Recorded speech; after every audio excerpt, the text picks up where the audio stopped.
Controversy is an inevitable aspect of participating in an MMA match, given how volatile and unpredictable the sport can be. However, we're going to focus on a few incidents that went above and beyond the ordinary in today's video. The scandals that stayed firmly in people's memories. As always, if you like the video, please let us know by clicking the like button and subscribing to ensure you don't miss anything. Without further ado, these are 10 of the most contentious events in UFC history, listed in no particular order. Brock Lesnar's UFC 200. Appearance. There's a lot of talk right now about how Conor McGregor is going to navigate the 6-month post-retirement period that requires all returning athletes to spend a half year in the USADA testing pool to be considered eligible to fight. Well, the UFC have certainly bent the rules in the past, most famously when UFC 200 needed an injection of star power.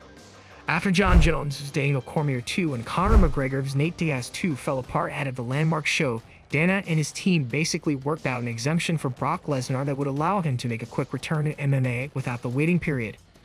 All in all, it looked like their move was a successful one, as Lesnar went on to sell many pay-per-views before beating Mark Hunt on the main card.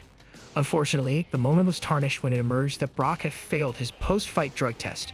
The UFC seemed to know what they were doing here, and while the fight's result was overturned to a no contest, UFC 200 revenue remained in the promotion's pocket.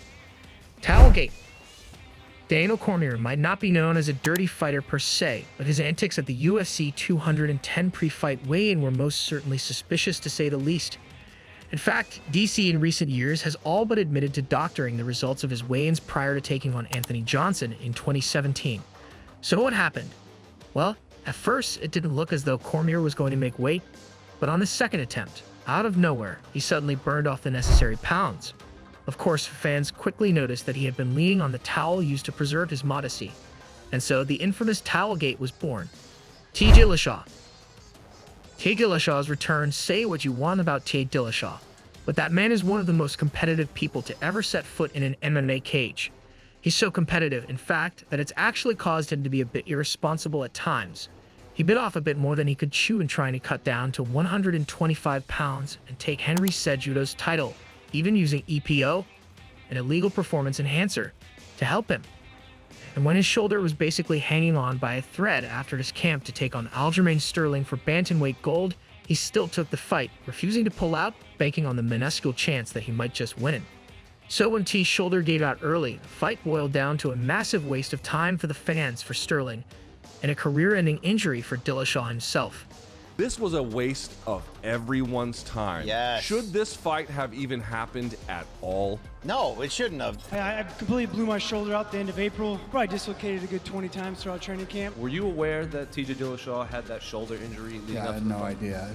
That's a problem. That's something that he should have told us. I knew my shoulder was a little bit messed up because I had some weakness in it. Come to find out, I had a torn supraspinatus and infraspinatus in my shoulder. I feel like the body just kind of like breaking down and just got looped to where it actually popped out twice while I was in Abu Dhabi getting ready for the fight. Yeah, man, it was bad. It was bad. Nick Diaz, the Nevada State Athletic Commission. Nick Diaz is without question one of the most genuine figures in mixed martial arts. He's attracted a legion of fans to his cause simply by being himself, remaining totally unwilling to buy into the run-of-the-mill BS of the fight game. Fortunately, when he managed to get himself in hot water with the Nevada State Athletic Commission for yet another marijuana violation, they tried to make an example of him, banning Diaz for 5 years and hitting him with a massive fine of $165,000 to go along with it.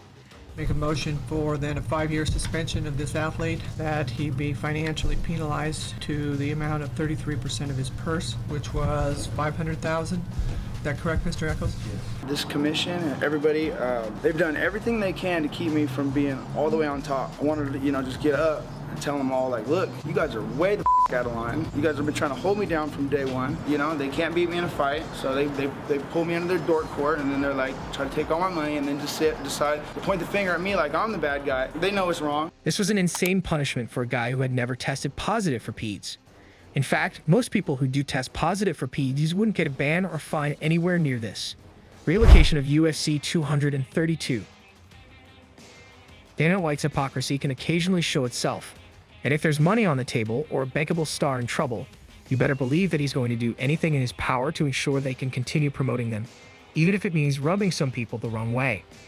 Back in 2018, when Jon Jones failed yet another drug test ahead of UFC 232 in Vegas, Dana couldn't get his biggest drawing star cleared to fight.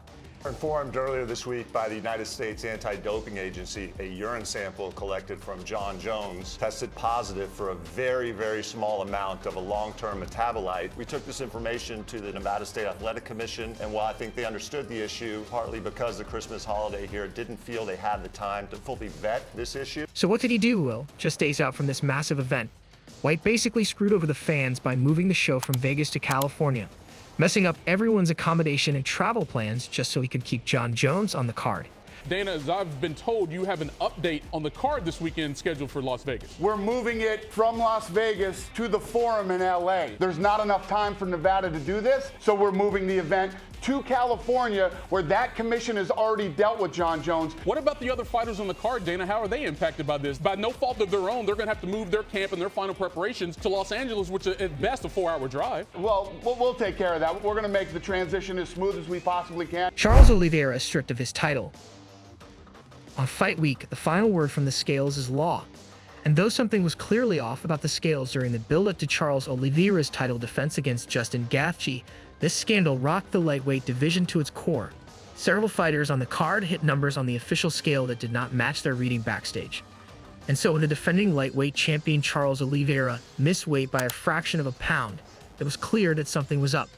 Got screwed. There was some shenanigans with the scale. Many other people have stated that the scale was off, and a whole bunch of fighters said it was off by half of a pound. Seemingly he was on weight last night. He was on weight in the back, and we're hearing rumblings on the ground that there were some scale recalibrations and some discrepancies. He would weigh in, or he weighed in like the night before the weigh-ins. He was like, oh, I'm good to go. And then in the morning, he goes and shows up for the weight cut, and it's a pound plus off. The scale was off, and that's a fact. RT Vitor Belfort.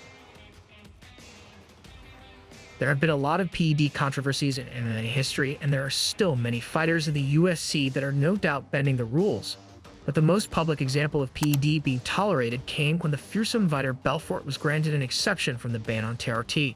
This led to the aging middleweight entering his second prime, a prime he used to obliterate the likes of Dan Henderson, Luke Rockhold, and most notably, Michael Bisping, that actually led to Bisping losing his eye. Look at this, baby boys. You know what I mean? When he was on TRT, he was a different kind of human being. When they allowed him to take it, like during the Rockhold fight and the Bisping fight, dude, his body ate it up. He was doing it legally. He was doing it legally. Yeah. He got permission from the UFC to do it in the commission. I share all my tests, all my exams with them. I never hide anything from anybody. I got approval by UFC, by the commission. So Krause's entire place in the MMA world is called into question, and he was effectively blacklisted from the sport for sharing info with bettors and coaching his own fighters into bouts that they weren't healthy for.